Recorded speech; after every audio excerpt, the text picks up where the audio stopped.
बच्चों अब डर लग रहा होगा, है ना। बोर्ड एग्जामिनेशन में 60 से भी कम दिन रह गए हैं। मैम हर बच्चा ऐसे में चाहता है कि 60 दिन में हम मैक्सिमम मार्क्स कैसे सिक्योर कर सके, अगर वो पता चल जाए तो आई थिंक आधी प्रॉब्लम सॉल्व हो जाएगी। तो मैं आज तुम लोगों को इतनी एश्योरेंस देती हूँ कि अगले 9 से 10 दिन अगर तुम लोगों ने जो टॉपिक्स को मैंने बताया है उस तरीके से पढ़ लिया और उनको वैसे पढ़ लिया तो तुम्हारे 55 से ज्यादा मार्क्स अलॉन्ग विद बहुत तगड़े लेवल का कॉन्फिडेंस अगले 10 दिन में तुम्हारे पास होगा। और तुम लोग हर बच्चे को यही चीज सजेस्ट कर रहे होंगे। सो मेक श्योर करना वीडियो के एंड तक रखो and I make you sure कि बेटा आप लोगों के 55 से ज्यादा मार्क्स आएंगे अगले 10 दिन के अंदर, वो सिक्योर हो जाएंगे अभी से अगर तुम लोग इस तरीके से पढ़ते हो। एंड तुम्हारी लाइफ को और भी सिंपल बनाने के लिए और भी इजी बनाने के लिए मैं ला रही हूँ कल 14 दिसंबर को तुम्हारे लिए एक बहुत धुआंधार मैराथन, जहां पे स्टार्टिंग होगी बायोटेक्नोलॉजी एंड मॉलिक्यूलर जैसे चैप्टर से एंड सारी की सारी चीजें कैसे इजी बन जाएंगी तुम्हें पता भी नहीं चलेगा। तो एक आज यहाँ हेल्प हो रही है और दूसरी होगी कल साइंस अड्डा पर ही दोपहर को 12 बजे 14 दिसंबर को। तो जुड़ना मत भूलना मेरे साथ साइंस अड्डा पे, ठीक है। सो लास्ट तक बने रहना एंड डेफिनेटली हेल्प लेना इससे। Bye, welcome back to science Adda बच्चों। एंड जैसा कि हम लोगों को पता है यार तुम्हारी बोर्ड एग्जामिनेशन में केवल 60 दिन से भी कम का वक्त रह गया है। अब ऐसे में यार कैसे हम लोग 70 on 70 टारगेट करें। अगर मैं तुम लोगों को ये बता दूं कि 55 मार्क्स तो तुम लोग ऐसे ही ले सकते हो, केवल मेरे साथ 9 दिन तुम लोगों को ये वाले टॉपिक्स को कब कैसे पढ़ना है अगर मैं बता देती हूँ तो आई थिंक तुम्हारी मेजॉरिटी जो प्रॉब्लम है वो सॉल्व हो जाएगी। तो बेटा इसी चीज को ध्यान में रखते हुए कौन सी यूनिट का कौन सा टॉपिक तुम लोगों को कब पढ़ना है और किस तरीके से 9 दिन के अंदर 55 प्लस मार्क्स जो है तुम लोगों को पक्के करने हैं, वो जो चीज है मैं तुम्हें यहाँ पे बताने वाली हूँ। तो एंड तक बने रहना और इस चीज को मेक श्योर करना कि यार तुम लोग फॉलो करो ही करो। इस चीज का पक्का है कि अगर इन टॉपिक्स को जिस ऑर्डर में बता रही हूं जैसे बता रही हूं वैसे तुम लोग पढ़ते हो तो तुम्हारे 55 मार्क्स तो कहीं नहीं जा रहे। इस चीज की बेटा आज मैं आप लोगों को गारंटी देती हूं। तो तुम्हें करना क्या है यार, तुम लोगों को पता है कि सबसे हाई वेटेज यूनिट कौन सी है और सबसे ज्यादा क्वेश्चंस कहां से आते हैं। सबसे पहले हाई वेटेज यूनिट जो है आप लोगों की जेनेटिक्स एंड इवोल्यूशन की है, फिर किसकी है रिप्रोडक्शन की है ना, फिर है biotechnology and its application, last में चाहे बायोलॉजी एंड ह्यूमन वेलफेयर ले लो या फिर इकोलॉजी ले लो। बट आई विल से ये वाली यूनिट थोड़ी सी इंटरेस्टिंग होती है, इससे ज्यादा क्वेश्चन आते हैं कंपैरेटिवली, तो इसको आप लोग कंसीडर कर सकते हो, ठीक है। Otherwise it's your choice. अब बात करते हैं genetics and evolution and reproduction वाली यूनिट की। रिप्रोडक्शन वाली यूनिट में कौन सा ध्यान तुम्हें कैसे देना है मैं अच्छे से बता रही हूं। इन टॉपिक्स को एक एक दिन में आप लोग अगर बेटा बिल्कुल मास्टर कर लेते हो ना तो मैं नहीं जानती कि आई थिंक कोई भी टॉपिक ऐसा होगा कि तुम लोगों को ना आए, कोई एग्जाम में कोई क्वेश्चन ऐसा हो जो तुम लोगों से छूट जाए।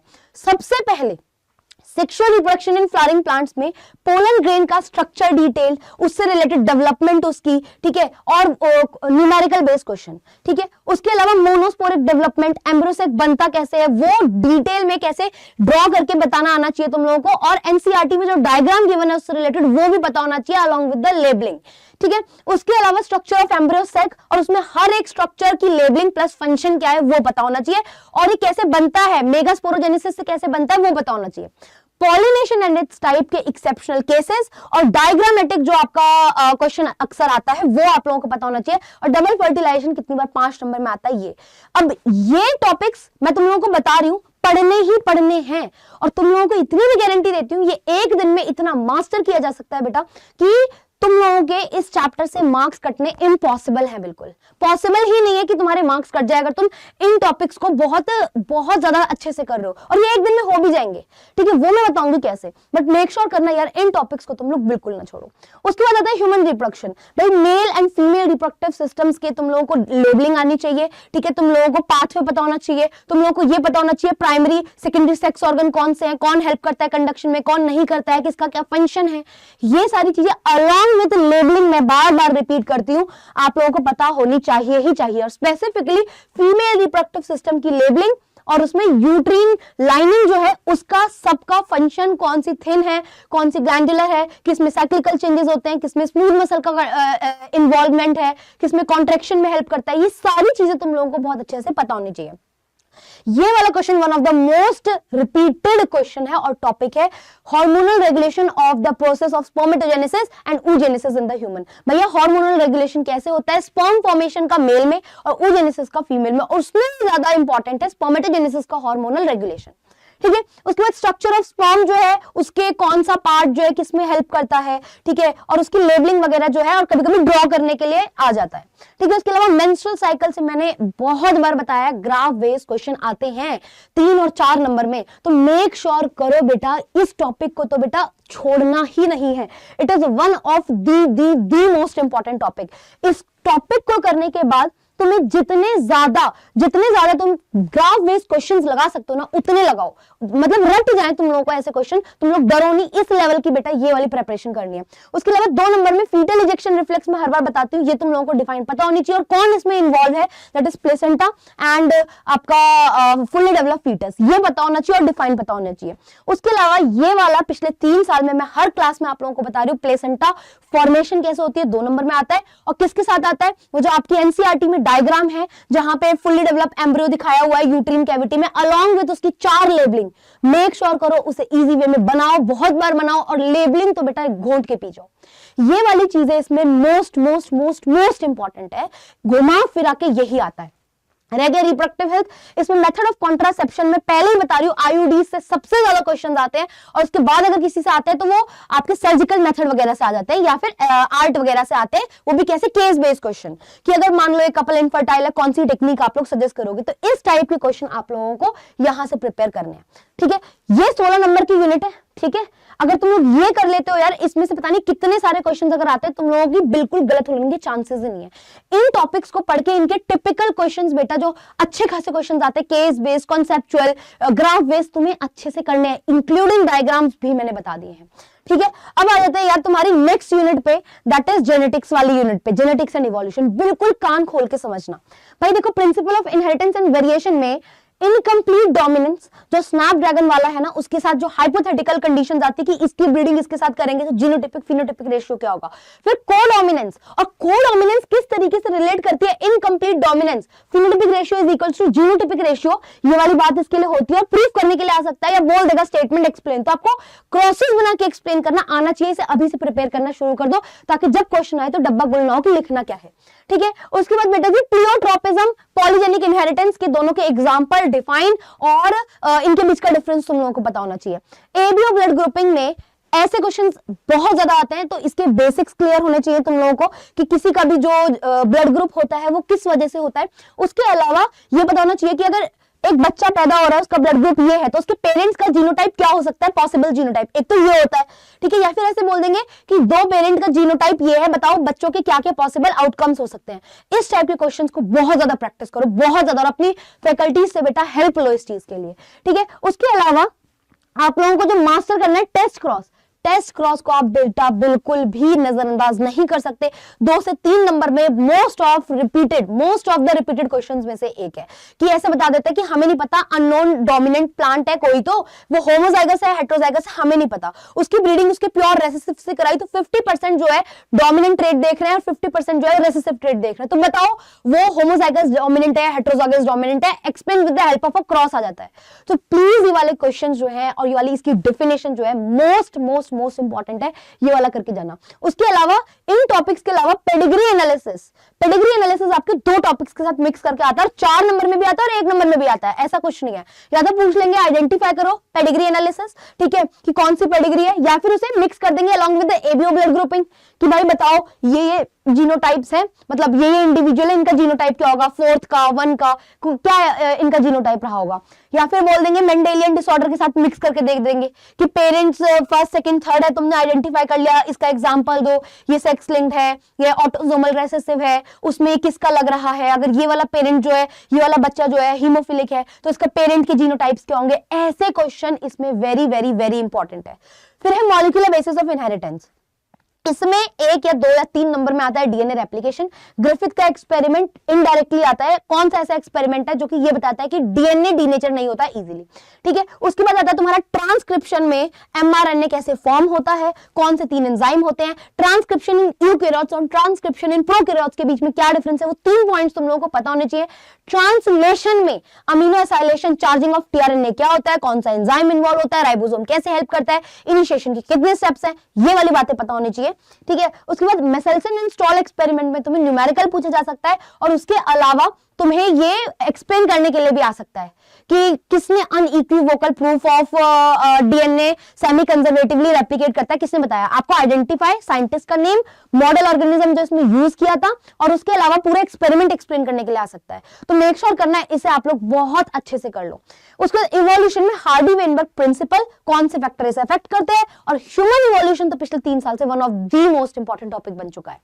ठीक है, अब आ जाते हैं लास्ट आपकी यूनिट जो मैं बोल रही थी, ठीक है, बायोलॉजी एंड ह्यूमन वेलफेयर वाली यूनिट जो होती है, ठीक है, उसमें आप लोगों को यार life cycle of Plasmodium, life cycle of retrovirus, cancer में बिनाइन और मैलिग्नेंट के बीच में डिफरेंस, और कौन सी प्रॉपर्टी ये लॉस करता है कॉन्टेक्ट इनहिबिशन की, कौन से फैक्टर कैंसर कराते हैं, ड्रग्स कौन से या मेडिसिन कौन से प्रेफर की जाती है, ट्रीटमेंट वगैरह पता होना चाहिए, स्ट्रक्चर ऑफ एंटीबॉडी पता होना चाहिए, एक्टिव पैसिव इम्यूनिटी के बीच में डिफरेंस और इनेट एक्वायर्ड इम्यूनिटी के बीच में डिफरेंस, और बहुत इंपॉर्टेंट है कि इससे रिलेटेड जो है, इम्यूनिटी से रिलेटेड जो है ग्राफ्स आने लग गए हैं। ग्राफ कैसे कि प्राइमरी रिस्पॉन्स है, सेकेंडरी रिस्पॉन्स है, ऐसे उससे रिलेटेड तुम्हें आइडेंटिफाई करना होगा, क्योंकि वहां पे दिखाया होगा एंटीबॉडी प्रोडक्शन स्टार्टिंग में कम है, बाद में बढ़ गया। तो यहां पे तुम लोगों को बहुत ज्यादा फोकस देना है। ड्रग्स का तुम लोगों को स्ट्रक्चर बहुत अच्छे से करना है, उनके टारगेट ऑर्गन, उनका सिम्टम, मोड ऑफ वर्क बहुत अच्छे से घोट के पीना है। उसके अलावा सीवेज ट्रीटमेंट के स्टेप्स, फ्लॉक्स क्या होता है, उनका एक्शन क्या होता है, प्राइमरी और सेकेंडरी ट्रीटमेंट के बीच का डिफरेंस अच्छे से पता होना चाहिए with the help of schematic representation. ठीक है, उसके बाद बायोटेक्नोलॉजी एंड इट्स एप्लीकेशन वाली जो यूनिट है, जिसमें आपके 2 चैप्टर है, gel electrophoresis, PCR, restriction enzyme, one of the most topic है, इंपॉर्टेंट टॉपिक है, जिसमें बार बार पूछता है उसकी वर्किंग क्या है। पीबीआर 322 और सिलेक्टेबल मार्कर से रिलेटेड जो क्वेश्चन आते हैं कि भाई एक सब्सटेंस वाला ब्लू कलर कॉलोनी है, व्हाइट कलर कॉलोनी है, और उसमें जो है कौन सा, उससे क्या रिलेटेड आप इन्फर क्या कर सकते हो कि अगर व्हाइट कॉलोनी है तो वो उससे आप क्या ऑब्जर्व करके क्या कंक्लूड करोगे, जो कलर वाली कॉलोनी है वो क्यों ऐसी आ रही है। तो ये वाला जो है one of the most important topic है केस बेस्ड क्वेश्चंस के लिए। फिर आती है यार तुम्हारी last unit biotechnology and its application. इसमें ह्यूमुलिन, जीन थेरेपी और सबसे ज्यादा इंपॉर्टेंट है आरएनए इंटरफेरेंस, जिससे कि डायरेक्टली ट्विस्ट करके क्वेश्चंस आते हैं। या फिर क्वेश्चन आता है कि 2 प्लांट थे, 2 फसलें थी, क्रॉप फील्ड्स थी, एक में हमने genetically modified BT cotton use किया, एक में नॉर्मल था। ठीक है, जो नॉर्मल वाला था उसको उसमें कीड़े लग गए, ठीक है, और दूसरे वाली में नहीं लगे। इस टाइप से बेसिलस थ्योरीजेनेसिस से क्वेश्चंस आते हैं। तो ये जो ऐसे टॉपिक है तुम्हें बिल्कुल भी किसी हालत में स्किप नहीं करना। अगर बेटा आप लोगों ने ये वाले सारे के सारे जितने मैंने टॉपिक्स बताए हैं बढ़िया तरीके से कर लिया, तो अल्टीमेटली आप 9 दिन के अंदर 55 मार्क्स प्लस ना लाए तो बेटा आई डोंट नो कि फिर कैसे होगा। लेकिन इस चीज की गारंटी, अगर जितने टॉपिक्स मैंने तुम लोगों को यहाँ बोले हैं, तुम लोग एक दिन भी अगर एक चैप्टर के इंपॉर्टेंट टॉपिक्स उठा रहे हो, प्लस उसकी क्वेश्चन प्रैक्टिस कर रहे हो, प्लस उसको बार बार एक्टिव रिकॉल कर रहे हो, बेटा आपके मार्क्स 55 प्लस तो पक्का ही पक्का 9 दिन में कंफर्म है। But you have to do one thing. पढ़ना कैसे है? पोमोडोरो स्लॉट्स का मैं अक्सर जिक्र कर रही हूँ। है क्या पोमोडोरो स्लॉट्स? कि भाई तुम लोगों ने एक चैप्टर ले लिया, मान लो sexual reproduction in flowering plant, या मान लो एक ले लिया पहले दिन प्रिंसिपल बेसिस ऑफ इनहेरिटेंस वाला चैप्टर, ठीक है, principle of inheritance and variation का, तुमने 25 मिनट पढ़ा, ठीक है, एक टॉपिक को तुमने 25 मिनट पढ़ा, 4 इंपॉर्टेंट टॉपिक्स बताए मैंने वहां, एक को तुमने 25 मिनट पढ़ा, फिर तुमने 5 मिनट रेस्ट किया, फिर तुमने अगेन, ये एक साइकिल है, फिर तुमने अगेन 25 मिनट तुमने उस क्वेश्चन की क्या की, उस टॉपिक के मोस्ट इंपॉर्टेंट क्वेश्चंस किए और न्यूमेरिकल्स किए। तो तुम्हारे एक पोमोडोरो स्लॉट्स में तुम पढ़ भी रहे हो, 5 मिनट का ब्रेक भी ले रहे हो, क्योंकि सिर्फ जब 25 मिनट पढ़ना होता है, तुम खुद देखना एक जोश आता है, 25 मिनट ही तो पढ़ना है, तो 25 मिनट को जी जान लगा के पढ़ो, 5 मिनट का रेस्ट करो और फिर अगेन क्या करो, रिपीट करो पोमोडोरो स्लॉट को, जिसमें तुम 25 मिनट अब उस टॉपिक की क्वेश्चन प्रैक्टिस कर रहे हो। अगर एक दिन में तुम ऐसे 4 पोमोडोरो स्लॉट्स लगा रहे हो, तुम्हारा एक चैप्टर का मेजर टॉपिक तो ऐसे ही कवर हो गया, और वो भी कैसे? क्वेश्चन प्रैक्टिस के साथ। तो आई डोंट नो कि बेटा इसके बियॉन्ड तो तुम लोगों को कुछ चाहिए ही नहीं। अगर तुम लोग ये चीज 9 दिन कर रहे हो ना, 9 दिन के अंदर तुम्हारे 9 चैप्टर जो है यहाँ पे अभी आज मैंने मेंशन किए, इसके मेजर टॉपिक्स हो गए, तो 55 से ज्यादा मार्क्स भी आ सकते हैं। But you have to do repeated revision. So make sure करना यार कि तुम लोग ये सब चीजें करो। देखना 9 से 10 दिन के अंदर तुम लोगों को इसका बहुत पॉजिटिव इंपैक्ट देखने को मिलेगा, and you will feel confident as well. ठीक है, सो आई होप तुम लोगों को सारी चीजें समझ आ गई है। अगर बेटा खुद से प्रिपरेशन नहीं हो पा रही है, तुम देखो कितना भी कर लो, एनरोल करो, go for a good batch, that is विजेता प्रो। अफोर्डेबल है, तुम मेरा कोड लगाओगे, निशा 21 का कोड लगाओगे बेटा कैपिटल में, तो सिंपल चीज पता है क्या होगी, तुम्हें बहुत अफोर्डेबल प्राइस में वो कोर्स मिल जाएगा। एंड मैं वहां पे तुम लोगों को ये बताऊंगी कौन से पे ज्यादा फोकस करना है। क्लास के अंदर ही 3-3 बार बेटा आजकल मैं विजेता में रिवीजन करा रही हूं, बच्चा याद करके जा रहे हैं यहाँ से। वो बच्चों के मेरे को खुद फीडबैक आता है कि मैम क्लास में याद हो रहा है सब कुछ, thanks a lot. So I want कि अगर आप लोगों से नहीं हो पा रहा है, बहुत कम टाइम रहा है, don't see anything, just go for it. क्योंकि अगर आप विजेता प्रो लेते हो दैट इज वेरी अफोर्डेबल, इस कोड को लगा के ये और भी ज्यादा अफोर्डेबल हो जाएगा। क्यों? बिकॉज अभी एक अच्छा खासा बेटा ऑफर चल रहा है। So go for it, it is just for your examination only, ठीक है। सो मेक श्योर करना, यूज कोड निशा21, ठीक है। और अगर नहीं पता चल रहा कैसे एनरोल करना है, कैसे बुक आएगी वगैरह वगैरह, ठीक है, तो तुम लोग बेटा मेरे को टेलीग्राम पे ज्वाइन कर लो, कॉल कर लेना, मेल कर लेना nisha.mandral@adda247.com पे, बट कॉम्प्रोमाइज मत करना, ये लास्ट मोमेंट बहुत ज्यादा इंपॉर्टेंट है, ठीक है। आई होप तुम लोगों को बहुत बेनिफिट हुआ होगा। ये वीडियो को बेटा ज्यादा से ज्यादा बच्चे तक शेयर करो ताकि हर बच्चा 55 मार्क्स अगले 10 दिन के अंदर सिक्योर कर ले। इफ यू आर रेडी, मुझे कमेंट करके बताओ ma'am we are ready for it and we will do. अगले 10 डेज में हम लोग 55 मार्क्स प्लस करेंगे इन टॉपिक्स को मास्टर करके, जैसे आपने बताया है, ठीक है। आई होप तुम्हें बेनिफिट होगा एंड अपने सारे फ्रेंड्स को शेयर करना एंड जल्दी से जल्दी एनरोल कर लो, बिकॉज बुक भी मिलेगी बेटा इसके साथ अगर आप लोग विजेता प्रो में एनरोल करते हो। सो आज के लिए इतना ही, बाय बाय। बाकी मुझे कमेंट करके डेफिनेटली बताना, बाय।